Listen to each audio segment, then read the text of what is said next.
नमस्कार बहिणींनो. बघा मी कोथिंबीर घेऊन आले एक गड्डी.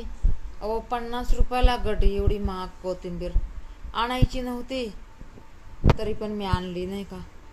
आता इथं गलीमध्ये आहे एक दुकान बारकं, परी नाही का 10 रुपयाची 4च काड्या द्यायला लागले. म्हणून मी म्हणलं जाऊ दे, मंडईत जाऊनच एक गड्डी घेऊन येते. लांब आहे चालायचं. ते कांदे बी आणायचे होते ना. बारके बारके कांदे कसे भेटलेत बघा. बारके बारके कांदे 25 रुपयाने भेटलेत आणि मोठे कांदे 60 रुपये किलो म्हणले. म्हणून मी बारकेच कांदे आणले. म्हणलं जाऊ दे, बारके तर बारके, काहीतरी कांदा कशाला पोह्याला कशाला लागतात ना. म्हणून मी म्हणलं असू दे कांदे नाही का. कांदे कुठे ठेवले की बघा, लय बारकी येत होतं, मला दाखवले असते लय बारीक आहेत.